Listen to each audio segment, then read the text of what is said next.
Question number 7 तक हमने पढ़ लिया। अब क्वेश्चन नंबर क्या है 8। तो जब कभी भी इनडायरेक्ट रिक्वायरमेंट की बात करते हैं तो इनडायरेक्ट रिक्वायरमेंट में भी हम किसका यूज़ करेंगे? सब्जेंक्टिव प्रेजेंट प्रेजेंट सब्जेंक्टिव मूड का। कौन सा मूड का? प्रेजेंट सब्जेंक्टिव मूड का। और प्रेजेंट सब्जेंक्टिव मूड में कौन सा फॉर्म आती है? वर्ब का बेस फॉर्म, यानी कि वर्ब ऑफ फर्स्ट फॉर्म। और यहाँ पे हमारे सामने क्या दिया गया है? बी। बी कौन सा फॉर्म है? तो बी बेस फॉर्म है। तो इसीलिए इस स्टेटमेंट में यहाँ पे नो एरर है। ओके, नेक्स्ट आगे बढ़ते हैं।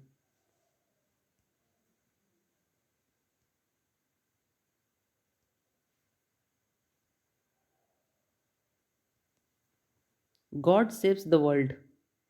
हियर, यहाँ इस सेव को हम किस में बनाएंगे?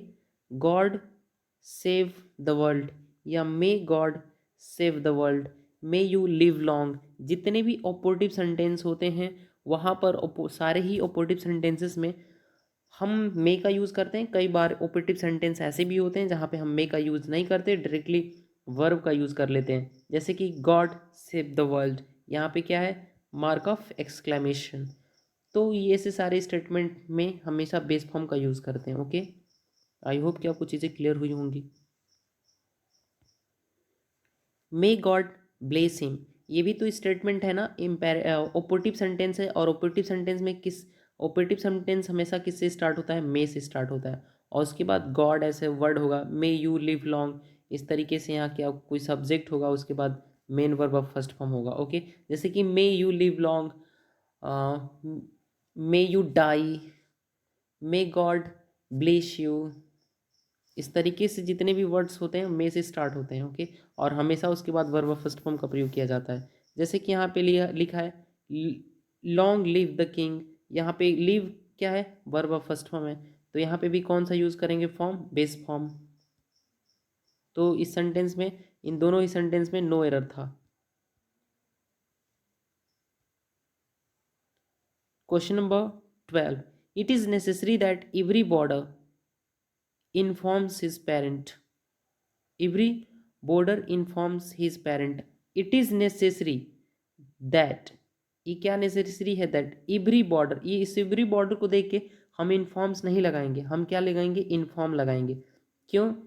क्योंकि ये इनडायरेक्ट इनडायरेक्ट ऑर्डर है। और इनडायरेक्ट ऑर्डर में हमेशा हम वर्ब ऑफ फर्स्ट फॉर्म का प्रयोग करते हैं, न कि verb of first form plus a सब्लिकिएस। अगर ये पैटर्न आपके सामने दिया गया है तो क्या होगा? रॉन्ग होगा। हमें किस में चेंज करना पड़ेगा?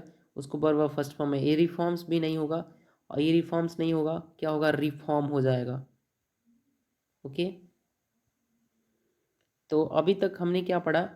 प्रेजेंट सब्जेक्टिव मूड पे हमने कुछ एग्जांपल्स को किया, और एक्सप्लेनेशन है ये सारे किसका? क्वेश्चन नंबर 6 का और 7 का, जो कि मैंने आपको पहले ही बता दिया है कि वुड रैदर, हैड सुनर, हैड बेटर, या वुड रैदर हो, वुड बेटर हो, वुड सुनर हो। वैसे ही हैड रैदर हो, हैड सुनर हो, हैड बेटर हो। अगर इन तीनों की बात करें तो ये दो चीज़ों को एक्सप्लेन करेगा। एक तो एडवाइस के साथ साथ क्या देगा? थ्रीट भी देगा। किस चीज़ को देगा? थ्रीट को भी देगा। कितने? हैड रैदर, हैड बेटर और हैड सुनर। ओके, और इनके बाद हमेशा ही कौन सी फॉर्म आती है? ये एक्सप्रेस करते हैं विश को या स्ट्रॉन्ग डिज़ायर को। They take second form of the verb, लिखा है they take second form of the verb after them अपने बाद।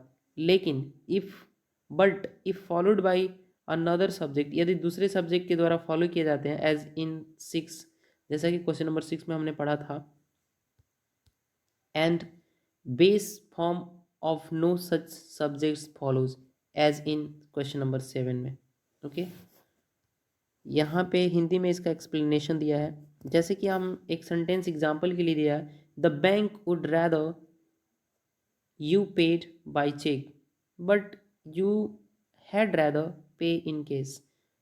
लेकिन आपको इसको केस में पे करना चाहिए, ऐसा बात कर रहा है। ओके, एक बात बता दूं, जितने भी मोड ऑफ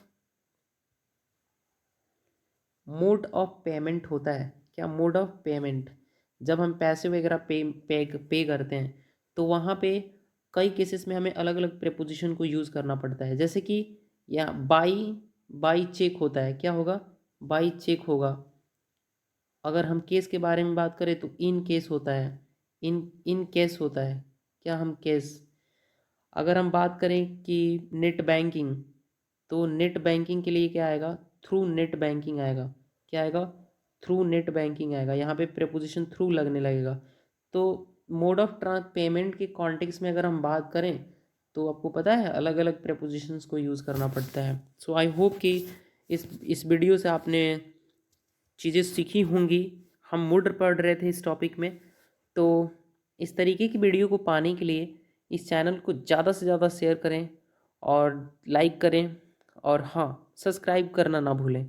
सो प्लीज़ अपना ध्यान रखें, and during covid please take care of yours as well as of your families. Okay, so bye bye and take care.